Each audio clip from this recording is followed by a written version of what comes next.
Hi, I'm David Hawks, and you're on The Creators with us today.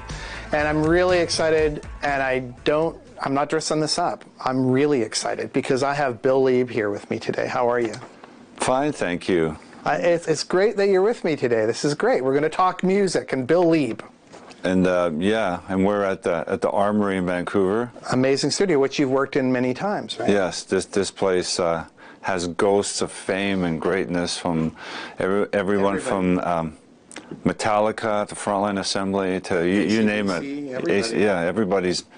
And initially with Brian Adams and Jim Valance, so it's like a historical studio. Nice of them to have us in today, for sure. Yep.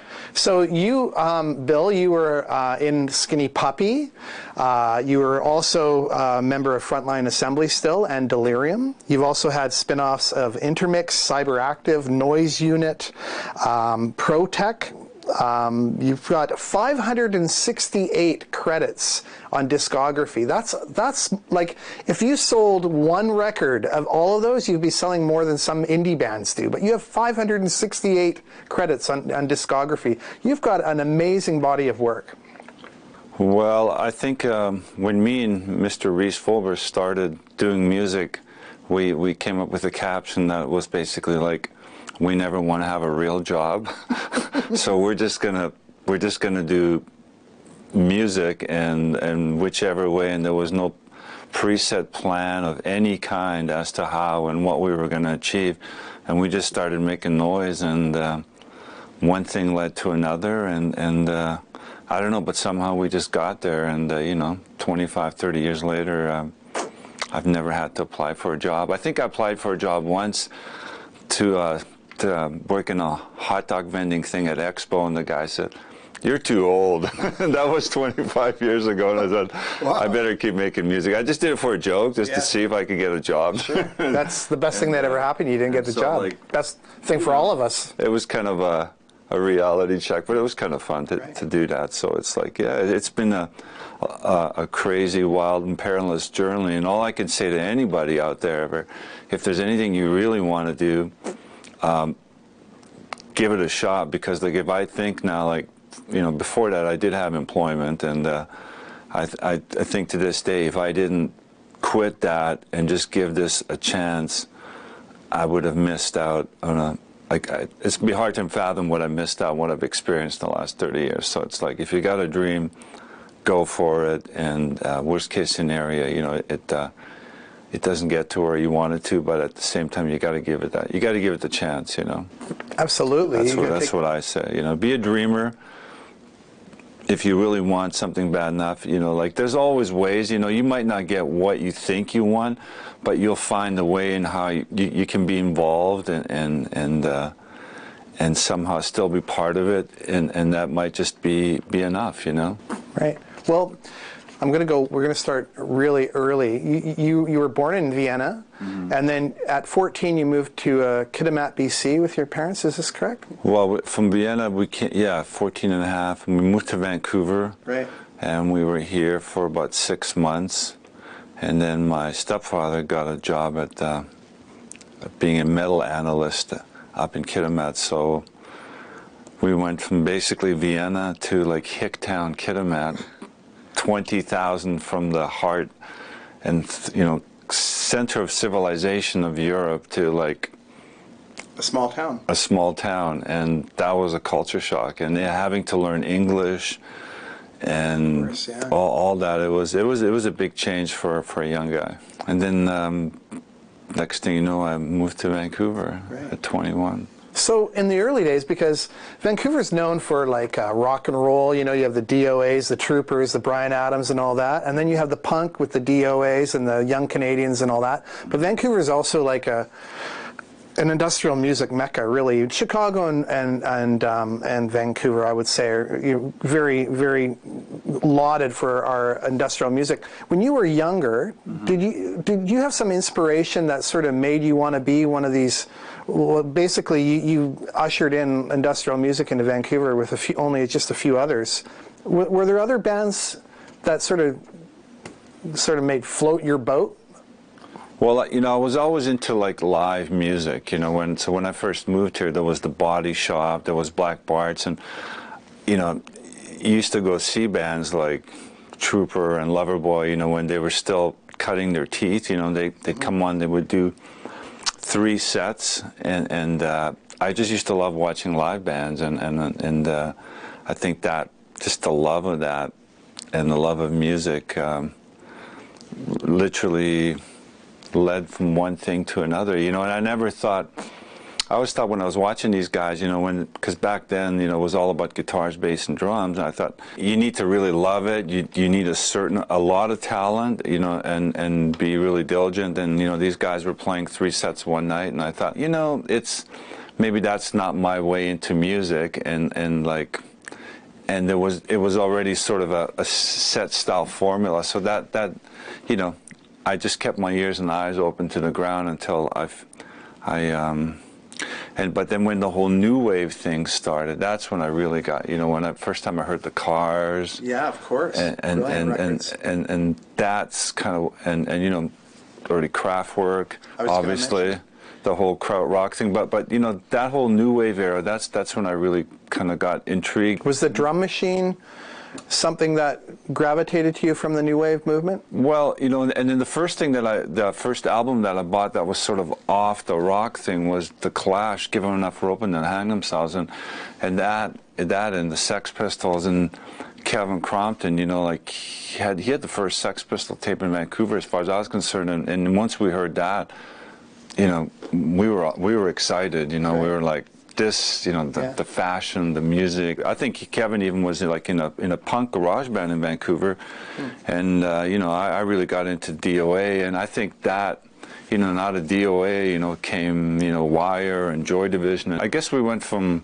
you know, from Trooper to Wire to Joy Division. I don't know, it was kind of we were waiting for our moment, you know. Talking about fashion, people thought we were freaks. I mean, I had a mohawk at one time when I was really young, and, you know, people started looking at you freaks. So you were doing industrial music, but it was punky in its sensibility and that, but it was really fashion driven too. But people looked at us like freaks. Well, we used to get threatened all the time walking around Vancouver. Like, people would ask, are you new wave or are you punk? And it's like, if you had the wrong answer, you might get beat up. And you know, and the whole punk thing, you know, got like a really bad spin.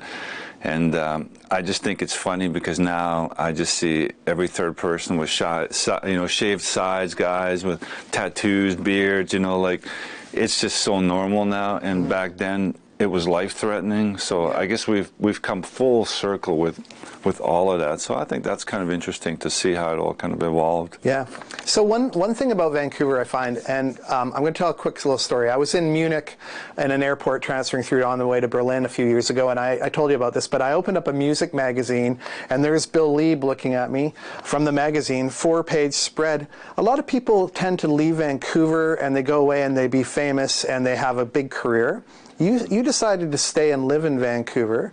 I was wondering, first of all, why you decided to live in Vancouver, and don't underestimate this fellow here. You play in front of like festivals for 20,000 people, and you're quite regularly. You've played in Moscow, Eastern Germany, Mexico, U.S., all through Europe. You have an amazing career outside of here in Vancouver. It's kind of like, is this your place where you have some solace? I guess. I mean, it's like, you know, it just had its own little environment, you know, where we could all, you know, like grow and flourish, you know what I mean? It's like, and I kind of, I don't know, I think that we had the right energy and the right thing, and like it's amazing. There was this small group of people that you know, we were like the Industrial Breakfast Club of Canada, and we all got together, and out of all this stuff, you know, like spawned all this music, you know, Nine Inch Nails and all that stuff. The thing about Vancouver, like, the craziest thing is like, I was at the Body Shop one night with a friend, and we're watching a band, and I don't know, do you know Debbie Jones? Yes, of course, yeah. You know, DJ Debbie, bless her heart, rest in peace. She actually like came up to me while we were sitting there and asked me if I could pretend to be their friend because they were trying to get rid of these guys, right, at a table. So, you know, we hit it off. And then one day she took me down to Pacific Center when they used to have Eaton's, and Kevin worked there in the pen department. Right. And she introduced us, and that's how it all happened. Wow. And like, it's almost kind of like what are the odds of that, right? Yeah. You guys have had a #3 record in the UK with Silence, a #1 record in Ireland with Silence. You've had 3 #1 US dance singles, which is quite amazing. You have a new Delerium record called Mythology, and so you've had a lot of success with the Delerium project. And what I like about the Delerium thing too is you've had your own career in your own right, but it's a very collaborative project. You had DJ Tiesto's worked on it, Jackie Hunt of Single Gun Theory, Matthew Sweet's been on it, Lee Nash from Sixpence None the Richer. Christy Thirsk, when I was at CBC, we had a poll, and Christy Thirsk came up #2 vocalist of all time next to Aretha Franklin. So you've had all these amazing people work within your project, and how does it feel to be in a collaborative project as opposed to doing your own thing? Well, I think, you know, like, I mean, little did we know that it was going to turn into such a big thing, you know, in its own right, and like, when you know, even if you think about it, like, I don't want to like dwell on it, but actually Silence in the UK, it went to #2. Oh. The only song that kept us out of #1 was these silly girls called All Saints. Oh, right. And they had a huge hit, right? Like, and so otherwise we would have been #1. We got asked to be in Top of the Pops, which to me is the crowning glory, because the week before was The Cure. And so they asked us, and the only reason we didn't do it was because Sarah was going to India, and it didn't line up with her schedule. And Top of the Pops were like, well, you know, if Robert Smith will take a time out, you know, we're not going to adjust this. So, You're on the Creators now. Yes, just as good, right? Right. But you know, so like it from this little ambient project in my bedroom, you know, to be able to work with all these artists, I think it opened a lot of doors for me and Reese, because, you know, then Reese ended up doing his Conjure One thing, and you know, even Sinead O'Connor showed up, and we all kinds of people. So like it was like it opened our whole world to other things, and led to other, and you know, we're still doing it. So I think. Is the lesson in that you shouldn't really just be so insular, that you should really always be open to other things? Well, you know, like, I think the whole thing goes back to, you know, the day, you know, when we started music and they created a thing called the sampler. I looked at this thing and went, you know, this is the future, because you can be a rock band, you can be an orchestra, you can do anything you want with this thing, right. And so you have no limits. So you don't have to be just one band, and if that band breaks up, your career's over. But I guess the thing is to keep an open mind, work with as many people as possible, and do as many different things, and don't put all your eggs in one basket. And this way you can always do music, and you become more creative and open to other things, and somehow it'll all make sense at the end of the day.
You guys play in front of big crowds in Europe.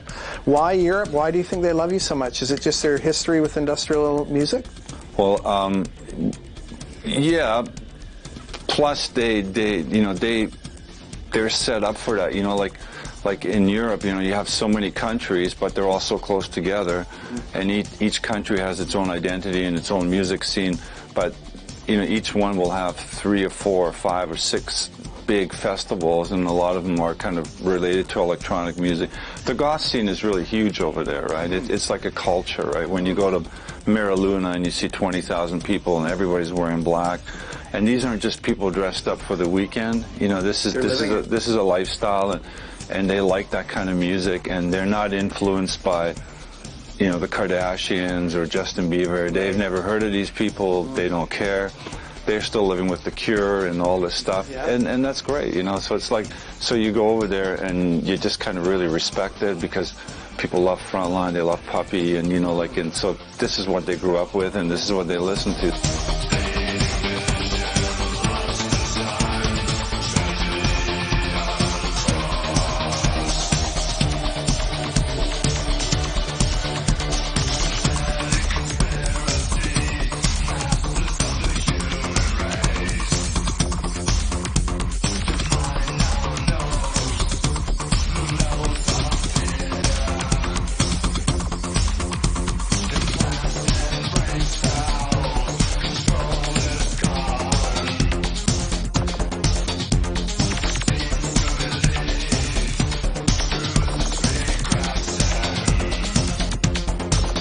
It's great to see this other culture that doesn't revolve around, you know, LA and Hollywood and America, you know. So Europe's refreshing.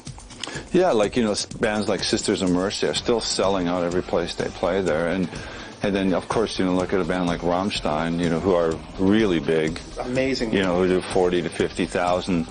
And they're like a hyped-up version of Frontline meets Puppy, you know, with bigger production, but the same concept, you know. And so it's like, so yeah, that's the great thing about Europe. Totally different place, you know. And so when we go over it, we're going to do Mera Luna again this year. And last time we played Mera Luna was pretty epic, because the last band of the night when we were standing on stage was the official one and only Bauhaus reunion with the entire band, and so I'm side stage standing there, and you know, Daniel Ash and Peter and everybody doing their thing, and we're like getting drunk, and 20,000 people out there, and we're like, hey, this is pretty good. Yeah. You mentioned in our phone call the other day, Severed Heads and bands like that really turn you on musically, and that you're friends with over the years. It must be quite remarkable when you're working with these people, and they've had long extended careers too, and they're still finding their audience.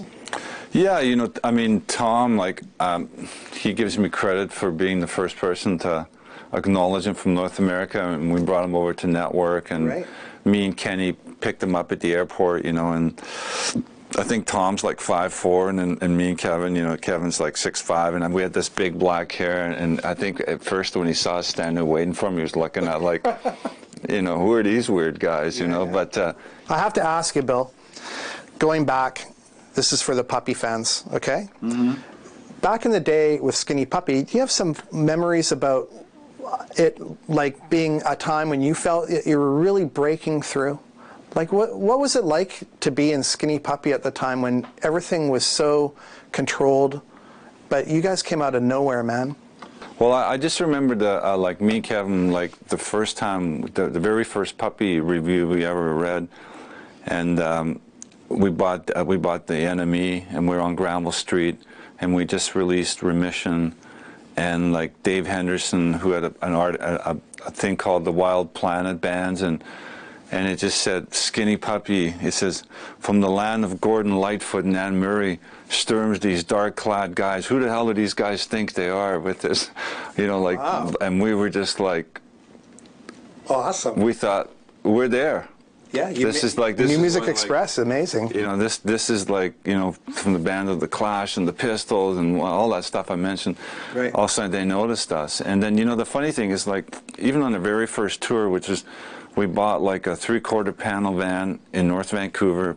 We put Kevin's grandma's couch in the back, loaded up the gear, and just drove across Canada and America. But college radio stations then we were in the top 10 of all the college radio stations with REM, with all that kind of music, and it seemed to get accepted, you know, like no rhyme or reason why, because nothing really sounded like it, and we didn't sound like a pretty band, you know. It was completely different. I mean, I remember playing it at the Love Affair as a DJ off a cassette and just going, and immediately you hit a nerve with people. And even the first tour, we had people everywhere. Like the Diamond Club in Toronto was full, you know, like, and Chris Shepherd was promoting us, and it was like, it was just a thing, you know. We never had to be the band that were playing to 20 people a night, and yeah, that's great. I'll take it, you know. And Skinny Puppy's still doing big shows now as well. One of the biggest cult bands around, you know. It's like, so it. Maybe it was just a different time, a different era, but college radio station helped a lot back then. Even CITR, we used to go up there and host a show and do this and that, and they play different music now. It was also an age of music discovery. People were more apt to, like I remember when, once again, when I was spinning, sometimes if you played music that was on the radio, I know a couple clubs I played, people would walk off. You would never play a song that was on the radio. As soon as it was on the radio, you didn't play. You had to go play the new stuff. You had to hunt it down, and you had to educate people. And that's where Skinny Puppy came out of, I really believe, is people just discovered you and they fell in love with you. It's amazing. Yeah, I mean, you know, I think, and then there was an article where it said that Puppy was the most sort of like, how would you say, the most influential alternative new band to come along in the electronic scene in Canada, right? And I can't disagree with that. You know, I agree with that. But it was so exciting, you know, for us. It was just like, you know, it was never about money, fame, about anything except to, like, we had all this gear, and it was just learning how to use it and make it work for you, and think, you know, you're actually making something that sounds like some of your icons used to make, you know, from the Kraftwerks or whoever, and that you David could actually, Bowie's, you know, Berlin sessions, and if you could generate that, you know, and we were just so excited about that, and we just wanted to get out there and do it, you know. And then I think on our first tour, our per diems were $5 a day, and that was it, you know. And like, who cares, you know? We were just happy to have the opportunity to go out and do it. And so I think if you have that mindset, you know, then there's a, you know, good chance somehow that it'll work for you, you know. And you know, and we used to sleep in the back of people's record stores, and they'd bring us sandwiches in the morning. We'd get in the van, and but we were happy, you know.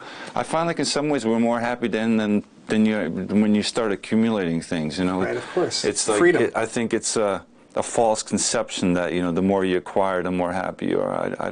I find like the less we had, actually, the more, you know, the more happy we were. And so I guess that it's kind of ironic, you know. Yeah. So you have to say, no regrets. You made the right choice. You went with your art, and it worked out.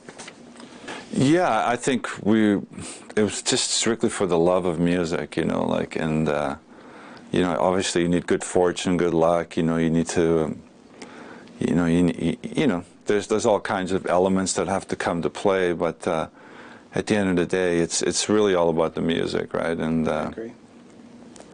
And you just gotta, like Reese always says, you know, like, you gotta be in the game, you know. Like, I mean, you know, good or bad, you can make a bad album, or you can make, but you gotta make an album, right? That's great. Well, Bill, thank you very much for coming on the show. And mindphaser.com for all the Frontline stuff. And you've got a new record on called Mythology with Delerium. Yes. On Network.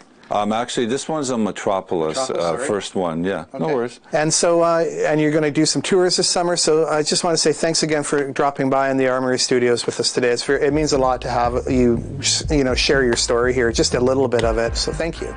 All right, check it out. Thanks, guys. Thank you, David. Thank you.